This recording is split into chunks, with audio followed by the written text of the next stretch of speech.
बिस्मिल्लाहिर्रहमानिर्रहीम। आप खल का इस्तेमाल कर रहे हैं दूध बढ़ाने के लिए। आपने गाय और भैंसें रखी हुई हैं दूध के लिए और आप अभी तक जानवरों को खल खिला रहे हैं, जो कि खल खिलाना अच्छा है, बेहतर है।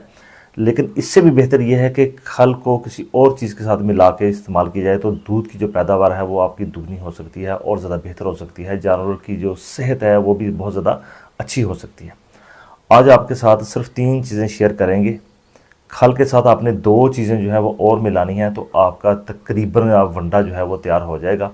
बजाय इसके कि आप सिर्फ खल इस्तेमाल करें और मुकम्मल जो फ़वायद हैं वो हासिल ना करें और दूध को बढ़ाना चाहते हैं, तो फिर खल के साथ ये 2 चीज़ें जो है इस्तेमाल कर लीजिए ताकि आपका जानवर जो है वो बेहतर हो जाए। दूध की जो क्वालिटी है वो भी बेहतर हो जाए और दूध की क्वांटिटी भी बहुत ज़्यादा बेहतर हो जाए। क्योंकि जो खल है जब आप देते हैं तो दूध तो इससे बढ़ता है, लेकिन दूध का गाढ़ापन बहुत ज़्यादा होता है, दूध लंबा नहीं होता, ज़्यादा नहीं होता दूध।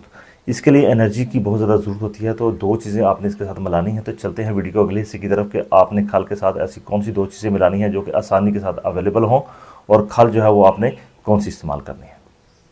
आप देख रहे हैं लाइफस्टाइल खल चैनल और मैं हूं डॉक्टर आरिफ। हमेशा से यही तरीकाकार रहा है कि हमारे वो वाले फार्मर जो कि अभी तक खल इनके जो पुराने तरीक़ेकार हैं जानवर पालने के, उन्हीं पर हैं या ऐसे देहाती इलाकों में मौजूद हैं जहाँ पर सिर्फ खल जो है वो आसानी के साथ अवेलेबल है, वंडा वो उसको डालना नहीं चाहते। तो आपने खल के साथ सिर्फ 2 चीज़ें एक्स्ट्रा डालनी हैं ताकि आपका जानवर जो है वो बेहतर पैदावार की तरफ आ जाए और जो खल है उसके जो फ़वायद हैं वो दुगने हो जाएँ। खल हमेशा जब भी आपने ख़रीदनी है तो आप इस चीज़ का ध्यान रखिए कि जब आप खल ख़रीदें तो खल को आपने तोड़ के अच्छी तरह से देखना है कि उसमें सबसे अहम जो चीज़ है जो आप देख सकते हैं वो है कि उसको उल्ली ना लगी हो, उसको फफूंदी ना लगी हो, खल जो है बिल्कुल फ्रेश हो। अब आज का जो वंडा बनाने का जो तरीका है, इसमें जो चीज़ें इस्तेमाल होंगी वो आप नोट कर लीजिए। खल जो है वो आपने हमेशा जो है अकेली यूज़ नहीं करनी, 2 खलें यूज़ करनी है। आज की हमारे पास जो खल है इसमें खल बनोला है और इसमें खल सरसों आप इस्तेमाल कर सकते हैं, लेकिन सरसों से बेहतर है खल कनोला। कनोला जो है वो सरसों से बहुत ज़्यादा बेहतर है, खल कनोला इस्तेमाल करनी है। एक चीज़ होगी खल, ये 2 खलें आपने लेनी है। तीसरा आपने लेना है गंदम का चोकर और इसके साथ ही आपने लेनी है पीली मकई। सिर्फ ये आपने चीज़ें लेनी है, एक पीली मकई लेनी है, गंदम का चोकर लेना है, 2 खलें लेनी है, खल कनोला लेनी है, खल बनोला लेनी है। अब किस किस मिकदार में लेनी है इसको आपने समझना ज़रूरी है। जो खल आपके साथ कनोला है, कनोला आपने लेनी है 18 किलोग्राम और जो खल बनोला है वो आपने लेनी है 17 किलोग्राम। 2 चीज़ें हो गई आपकी। इनको आपने दोनों को बारीक जो है वो पिसवा लेना है, बारीक करवा लेना है कटर पे लेके जाके। उसके बाद आ जाएगा आपके पास गंदम का चोकर। गंदम का चोकर आपने लेना है 29 किलोग्राम। सस्ता है बाकी चीज़ों से, इसलिए इसकी मिकदार थोड़ी बढ़ा ली है। गंदम का चोकर आपने लेना 29 किलोग्राम और आपने 30 किलोग्राम लेनी है पीली मकई। मकई भी जब ख़रीदें तो उसको भी देखें जो उसकी चूंच होती है मकई की वो ब्लैक ना हो, क्योंकि उसके ऊपर भी लगा होता है, उल्ली लगी है, फंगस लगी होती है। तो साफ़ सुथरा चमकते दाने वो आपने लेने हैं ताकि जानवर के मैदे पर ये बुरा असर ना डालें। अब ये 4 चीज़ें आपके पास हो गई हैं। एक खल हो गई है, ये खल 2 किस्म की हो गई है। गंदम का चोकर हो गया, गंदम का चोकर पहले ही बारीक होता है। मकई जो है इसका आपने दलिया करवा लेना है। दलिया ना ज़्यादा बारीक हो ना ज़्यादा मोटा हो, दलिया आटा नहीं करवाना, दलिया आपने करवाना है। अब चारों चीज़ों को आपने अच्छी तरह के साथ जो है वो मिक्स कर लेना है, फर्श पे डाल के इसको मिक्स कर लीजिए। अब इसमें आपने मिनरल मिक्सचर जैसे कि LS मिनरल है, वाइट गोल्ड है, जो आसानी के साथ हर जगह पर अवेलेबल है, ये आपने 2 किलोग्राम जो है इस वंडे के अंदर डाल देना है। नमक जो खाने वाला नमक है 1 किलोग्राम इसमें डाल देंगे। ये आपका बिल्कुल सादा और बेहतर फार्मूला जो है 10 से 12 लीटर के जो जानवर हैं उनके लिए ये तैयार हो गया है। इसको मिक्स करने के बाद अभी आपने भैंसों को जो देना है तो इसमें 2.5 किलो जो दूध है, 2.5 लीटर दूध है, 2 से 2.5 लीटर दूध के लिए 1 किलोग्राम जो है वंडा आप अपने जानवरों को इस्तेमाल करवाएंगे।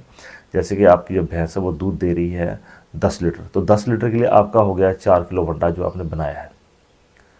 अगर इसके साथ थोड़ी सी और मेहनत आप कर लें तो 1 किलो वंडा अजाफी जानवर को दे दें तो जानवर की सेहत बहुत ज़्यादा स्टेबल रहेगी, दूध की पैदावार बेहतर हो जाएगी, जानवर की सेहत जो है वो देखने के काबिल होगी। और सिर्फ यही नहीं होगा बल्कि जानवर जो है वो पहले से ज़्यादा हशाश बशाश होगा और ख़ुराक को अच्छी तरीके से जो है वो हज़म करेगा। अब जब ये वंडा बन जाएगा तो इसके साथ एक्स्ट्रा आपने कोई चीज़ इस्तेमाल नहीं करनी इसके साथ, क्योंकि अक्सर फार्मर्स आता है, एक और मसला आता है वो भी मैं साथ डिस्कस करता चलूँ कि वो कहते हैं कि जनाब हमने वंडा नहीं डालना, वंडे से स्मेल आती है दूध में। तो दूध में स्मेल इसलिए आती है जब आप वंडा इस्तेमाल करते हैं, अगर आपने बाजार का ही वंडा लिया है तो फिर उस वंडे के साथ दोबारा आप खल भी दे रहे होते हैं, गंदम का दलिया भी जो है वो अच्छी खासी मिकदार में साथ दे रहे होते हैं। तो वनडे की जो फार्मूलेशन है, जो उसके अज्जा हैं, उनकी तरतीब बदल जाती है। जब तरतीब बदलती है उसमें या प्रोटीन बढ़ जाती है तो या कार्बोहाइड्रेट उसमें बढ़ जाता है। जब दोनों चीज़ें बढ़ेंगी या एल्कलोसिस हो जाएगा। एल्कलोसिस का मतलब है कि सादा अल्फाज में आपको बता दूं कि अगर खल ज़्यादा हो गई है तो मैदे में जो हज़म करने वाले बैक्टीरिया हैं उनकी जो शक्ल सूरत है, उनकी जो ख़ास किस्म है वो बदल जाएगी। अगर आप उसको ज़्यादा गंदम दे रहे हैं या उसको दलिया ज़्यादा दे रहे हैं तो फिर भी हो जाएगी ख़राब। तो ज़्यादा मसला आ जाएगा एसिडोसिस का।